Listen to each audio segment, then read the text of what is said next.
ಸ್ನೇಹಿತರೆ, ಮೀಡಿಯಾ ಮಾಸ್ಟರ್ಸ್ಗೆ ಸ್ವಾಗತ ಸುಸ್ವಾಗತ. ಗೆಳೆಯರೆ, ಅದು ಭಾರತ ಶ್ರೀಲಂಕಾಗೆ ಬಿಟ್ಟುಕೊಟ್ಟಿರುವ ಒಂದು ದ್ವೀಪ.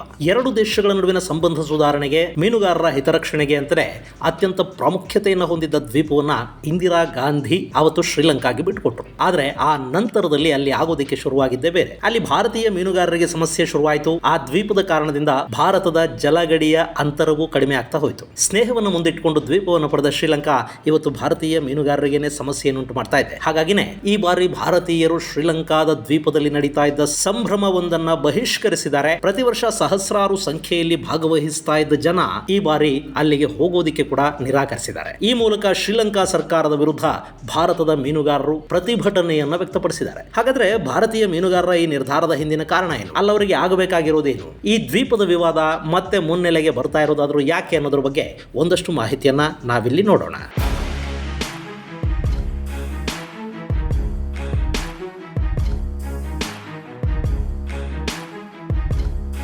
ಗೆಳೆಯರೆ, ಭಾರತ ಮತ್ತು ಶ್ರೀಲಂಕಾ ನಡುವೆ ದಶಕಗಳಿಂದ ವಿವಾದಕ್ಕೀಡಾಗಿರೋ ದ್ವೀಪವೊಂದು ಮತ್ತೆ ಸುದ್ದಿ ಆಗ್ತಾ ಇದೆ. ಕಳೆದ 7-8 ತಿಂಗಳ ಹಿಂದೆ ಸಂಸತ್ತಲ್ಲಿ ಕಾಂಗ್ರೆಸ್ಗೆ ಉತ್ತರ ಕೊಡೋ ಸಂದರ್ಭದಲ್ಲಿ ಪ್ರಧಾನಿ ನರೇಂದ್ರ ಮೋದಿ ಅವರು ಈ ದ್ವೀಪದ ಹೆಸರನ್ನ ಪ್ರಸ್ತಾಪ ಮಾಡಿದ್ದು ನಿಮಗೆ ನೆನಪಿರಬೇಕು. ಈ ದ್ವೀಪವನ್ನ ಈ ಹಿಂದಿನ ಪ್ರಧಾನಿ ತಮ್ಮ ಪಿತ್ರಾರ್ಜಿತ ಆಸ್ತಿ ಅನ್ನೋ ಹಾಗೆ ಶ್ರೀಲಂಕಾಗೆ ಬಿಟ್ಟುಕೊಟ್ಟಿದ್ದಾರೆ ಅನ್ನೋ ಮಾತುಗಳನ್ನು ಹೇಳೋದ್ರ ಮೂಲಕ ಗಾಂಧಿ ಪರಿವಾರವನ್ನು ಅವತ್ತು ಮೋದಿ ತರಾಟೆಗೆ ತಗೊಂಡ್ರು. ಮೋದಿಯವರ ಈ ಮಾತುಗಳ ನಂತರ ಆ ದ್ವೀಪದ ಬಗ್ಗೆ ಭಾರತೀಯರು ಹೆಚ್ಚು ಹುಡುಕೋದಿಕ್ಕೆ ಶುರು ಮಾಡಿದ್ರು. ಅದರ ವಿವಾದವನ್ನು ತಿಳ್ಕೊಳ್ಳೋ ಪ್ರಯತ್ನವನ್ನು ಕೂಡ ಮಾಡಿದ್ರು. ಭಾರತ ಮತ್ತು ಶ್ರೀಲಂಕಾ ನಡುವಿನ ಆ ದ್ವೀಪದ ಹೆಸರು ಕಚ್ಚಾ ತೀವು.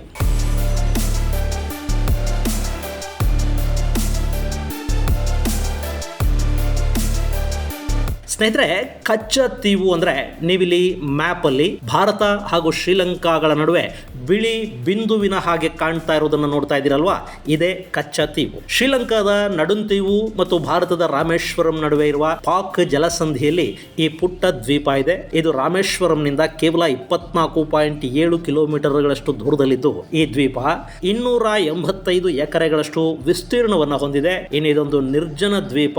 ಇಲ್ಲಿ ಜನವಸತಿ ಇಲ್ಲ. ಇಲ್ಲೊಂದು ಚರ್ಚ್ ನಿರ್ಮಾಣ ಮಾಡಿದ್ದಾರೆ. ಆ ಚರ್ಚ್ಗೆ ಭಾರತ ಮತ್ತು ಶ್ರೀಲಂಕಾದ ಮೀನುಗಾರರು ಹೋಗಿ ಬರುವುದು ಉಂಟು. ಅಷ್ಟು ಬಿಟ್ರೆ ಇಲ್ಲಿ ಯಾರು ವಾಸ ಮಾಡೋದಿಲ್ಲ. ಸದ್ಯಕ್ಕಿದು ಶ್ರೀಲಂಕಾದ ಜಾಫ್ನಾ ಜಿಲ್ಲೆಯ ವ್ಯಾಪ್ತಿಗೆ ಸೇರ್ಕೊಳ್ಳುತ್ತೆ. ಹಾಗೆ ನೋಡಿದ್ರೆ ಈ ದ್ವೀಪಕ್ಕೆ ಸಾವಿರಾರು ವರ್ಷಗಳ ಇತಿಹಾಸ ಏನಿಲ್ಲ. ಕಚ್ಚಾ ತೀವು ಅನ್ನೋದು 14ನೇ ಶತಮಾನದಲ್ಲಿ ಸಮುದ್ರದ ಒಳಗೆ ರೂಪುಗೊಳ್ಳುವ ಜ್ವಾಲಾಮುಖಿಯಿಂದ ನಿರ್ಮಾಣಗೊಂಡ ದ್ವೀಪ. 17ನೇ ಶತಮಾನದ ಹೊತ್ತಿಗೆ ಈ ದ್ವೀಪದ ಮೇಲಿನ ಹಿಡಿತ ಅವತ್ತಿನ ತಮಿಳುನಾಡಿನ ರಾಮನಾಡ್ ಅನ್ನೋ ಸಾಮ್ರಾಜ್ಯದ ಕೈಗೆ ಸಿಕ್ತು. ಈ ರಾಮನಾಡ್ ಅರಸರು ಇವತ್ತಿನ ರಾಮನಾಥಪುರಂನಲ್ಲಿ ಆಡಳಿತವನ್ನು ನಡೆಸ್ತಾ ಇದ್ರು. ಅವರು ಕಚ್ಚಾ ತೀವು ದ್ವೀಪದ ಮೇಲೆ ಹಿಡಿತವನ್ನು ಸಾಧಿಸಿದ್ರು. ಮುಂದೆ ಬ್ರಿಟಿಷರು ಭಾರತದ ಆಳ್ವಿಕೆಯನ್ನು ನಡೆಸುವ ಸಮಯದಲ್ಲಿ ಕಚ್ಚಾ ತೀವು ದ್ವೀಪ ಬ್ರಿಟಿಷರ ಪಾಲಾಯಿತು. 1921ರವರೆಗೆ ಮದ್ರಾಸ್ ಪ್ರಾಂತ್ಯದ ಅಧೀನದಲ್ಲೇ ಈ ದ್ವೀಪ ಇತ್ತು. ಆದರೆ 1921ರಲ್ಲಿ ಈ ಕಚ್ಚಾ ತೀವು ದ್ವೀಪಕ್ಕೆ ಸಂಬಂಧಪಟ್ಟ ಹಾಗೆ ಮೊದಲ ವಿವಾದ ಶುರುವಾಯಿತು. ಈ ದ್ವೀಪವನ್ನ ಬ್ರಿಟಿಷ್ ಇಂಡಿಯಾ ಅಂದ್ರೆ ಭಾರತದಲ್ಲಿರೋ ಬ್ರಿಟಿಷ್ ಆಡಳಿತ ನೋಡ್ಕೋಬೇಕಾ ಅಥವಾ ಬ್ರಿಟಿಷ್ ಸಿಲೋನ್ ಅಂದ್ರೆ ಇವತ್ತಿನ ಶ್ರೀಲಂಕಾದಲ್ಲಿ ಅವತ್ತಿದ್ದ ಬ್ರಿಟಿಷರು ನೋಡ್ಕೋಬೇಕಾ ಅನ್ನೋ ಪ್ರಶ್ನೆಯಲ್ಲಿ ಶುರುವಾಯಿತು. ಆಗ ಹಲವಾರು ಸುತ್ತಿನ ವಾದ ಪ್ರತಿವಾದಗಳ ನಂತರ ಕಚ್ಚಾ ತೀವು ದ್ವೀಪದ ಆಡಳಿತವನ್ನ ಬ್ರಿಟಿಷ್ ಇಂಡಿಯಾ ಬ್ರಿಟಿಷ್ ಸಿಲೋನ್ಗೆ ಬಿಟ್ಟುಕೊಡ್ತು. ಅವತ್ತಿನಿಂದ ಇವತ್ತಿನವರೆಗೆ ಶ್ರೀಲಂಕಾ ಈ ದ್ವೀಪ ನಮ್ಮದೇ ಅಂತ ಹೇಳಿಕೊಂಡು ಬರ್ತಾ ಇದೆ. ಇನ್ನು ಈ ವಿವಾದ ಭಾರತಕ್ಕೆ ಸ್ವಾತಂತ್ರ್ಯ ಸಿಕ್ಕ ನಂತರ ಕೂಡ ಮುನ್ನೆಲೆಗೆ ಬಂತು. ಅವತ್ತಿನ ಭಾರತದ ಸರ್ಕಾರ ಬ್ರಿಟಿಷರ ನಿರ್ಧಾರವನ್ನು ಒಪ್ಪಲಿಲ್ಲ. ಭಾರತದ ರಾಮೇಶ್ವರಂನಿಂದ ಕೇವಲ 24.7 ಕಿಲೋಮೀಟರ್ಗಳಷ್ಟು ದೂರದಲ್ಲಿರುವ ಕಚ್ಚಾ ತೀವು ನಮಗೆ ಸೇರಬೇಕು ಅಂತ ಹೇಳೋದಕ್ಕೆ ಶುರು ಮಾಡ್ತು. ಮತ್ತೊಂದು ಕಡೆ ಶ್ರೀಲಂಕಾ ಕೂಡ ಇದು ಬ್ರಿಟಿಷರ ಕಾಲದಿಂದ ನಮ್ಮದೇ ದ್ವೀಪ, ಇಲ್ಲಿನ ಆಡಳಿತ ನಮ್ಮದು, ಹೀಗಾಗಿ ಇದು ನಮಗೆ ಸೇರಬೇಕು ಅಂತ ಪ್ರತಿಪಾದಿಸ್ತಾ ಬಂತು. ಈ ದ್ವೀಪದ ಕಾರಣದಿಂದ ಎರಡೂ ದೇಶಗಳ ನಡುವೆ ಜಲಗಡಿಯ ವಿವಾದ ಶುರುವಾಯಿತು.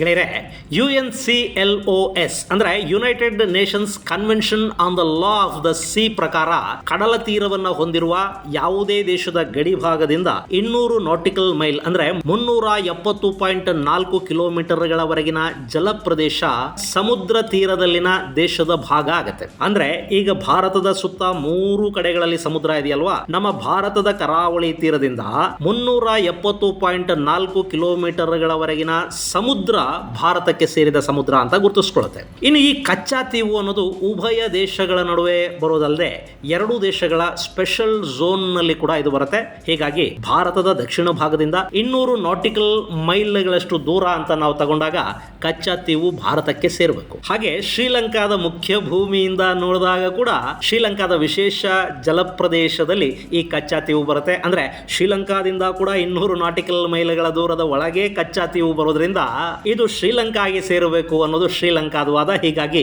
ಎರಡೂ ದೇಶಗಳ ನಡುವೆ ಕಚ್ಚಾ ತೀವು ಅನ್ನೋದೊಂದು ಗಂಭೀರ ಸಮಸ್ಯೆಯಾಗಿ ರೂಪುಗೊಳ್ತು. ಈ ಭಾಗದಲ್ಲಿ ಮೀನುಗಾರಿಕೆ ಕೂಡ ದೊಡ್ಡ ತಲೆನೋವಾಯಿತು.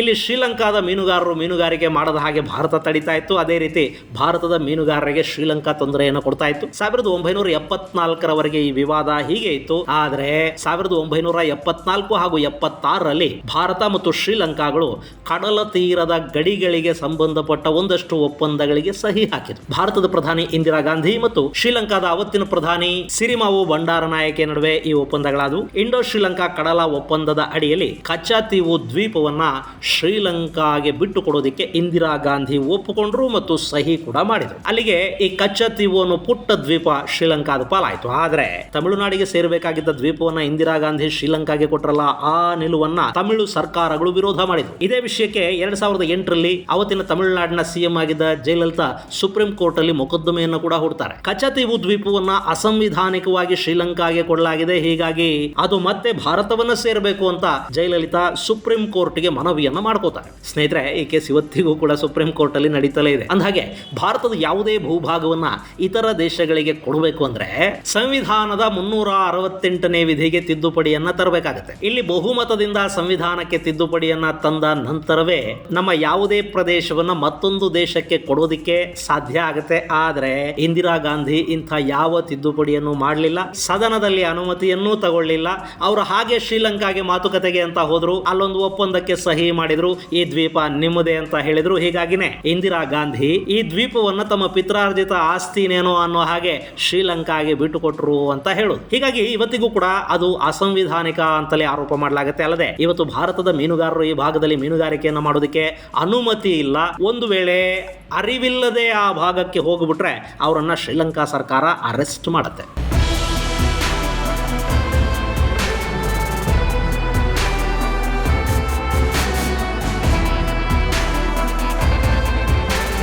ಇಲ್ಲಿ ಈ ಕಚ್ಚಾ ತೀವು ವಿಷಯನೇ ಈಗ ಭಾರತೀಯ ಮೀನುಗಾರರು ಆ ದ್ವೀಪದಲ್ಲಿ ನಡೀತಿರೋ ಉತ್ಸವವನ್ನು ಬಹಿಷ್ಕರಿಸೋದಕ್ಕೆ ಕಾರಣ ಆಗ್ತಾ ಇರೋದು. ಲಂಕಾದ ನೌಕಾಪಡೆ ತಮಿಳುನಾಡಿನ ಸಾಕಷ್ಟು ಮೀನುಗಾರರನ್ನ ಬಂಧನದಲ್ಲಿಟ್ಟಿದೆ. ಇದೊಂದೇ ವರ್ಷ 69 ಮೀನುಗಾರರನ್ನ ಶ್ರೀಲಂಕಾದ ನೌಕಾಪಡೆ ಅರೆಸ್ಟ್ ಮಾಡಿದೆ. ಹೀಗೆ ಅರೆಸ್ಟ್ ಆದವರನ್ನ ಭಾರತದ ಸರ್ಕಾರ ಮಾತುಕತೆಗಳ ಮೂಲಕ ಬಿಡಿಸಿಕೊಂಡು ಬರ್ತಾ ಇದೆ. ಹೀಗಿದ್ರೂ ಶ್ರೀಲಂಕಾದ ನಿರ್ಧಾರ ಭಾರತೀಯ ಮೀನುಗಾರರಲ್ಲಿ ಅಸಮಾಧಾನವನ್ನು ಉಂಟು ಮಾಡ್ತಾ ಇದೆ. ಅಲ್ಲದೆ ಇತ್ತೀಚೆಗೆ ಅಂದ್ರೆ ಫೆಬ್ರವರಿ 4ನೇ ತಾರೀಕು ರಾಮೇಶ್ವರಂನಿಂದ 2 ದೋಣಿಗಳಲ್ಲಿ 23 ಮೀನುಗಾರರು ಸಮುದ್ರಕ್ಕೆ ಆ ವೇಳೆ ಗಸ್ತು ತಿರುಗುತ್ತಾ ಇದ್ದ ಶ್ರೀಲಂಕಾದ ಪಡೆ ಭಾರತೀಯ ಮೀನುಗಾರರು ಕಡಲ ಗಡಿಯನ್ನ ದಾಟಿ ಮೀನುಗಾರಿಕೆಯನ್ನ ನಡೆಸ್ತಾ ಇದ್ದಾರೆ ಅಂತ ಆರೋಪಿಸಿ ಅವರನ್ನ ಬಂಧನಕ್ಕೀಡು ಮಾಡಿತು. ಬೋಟುಗಳನ್ನು ಕೂಡ ವಶಪಡಿಸಿಕೊಳ್ತು. ಆನಂತರ ಲಂಕಾದ ಉರುಕಾವಲ್ ನ್ಯಾಯಾಲಯಕ್ಕೆ ಈ ಮೀನುಗಾರರನ್ನ ಹಾಜರುಪಡಿಸಲಾಯಿತು. ಪ್ರಕರಣದ ವಿಚಾರಣೆ ನಡೆಸಿದ ನ್ಯಾಯಾಧೀಶರು ಬಂಧಿತ 23 ಮೀನುಗಾರರ ಪೈಕಿ 20 ಮಂದಿಯನ್ನ ಖುಲಾಸೆಗೊಳಿಸಿದ್ದಾರೆ. ಆದರೆ 2 ದೋಣಿ ಚಾಲಕರಿಗೆ ತಲಾ 6 ತಿಂಗಳ ಜೈಲು ಶಿಕ್ಷೆ ವಿಧಿಸಲಾಗಿದೆ. ಮತ್ತೊಬ್ಬ ಬಂಧಿತ ಮೀನುಗಾರನಿಗೆ 2 ಬಾರಿ ಗಡಿ ದಾಟಿದ ಆರೋಪದ ಮೇಲೆ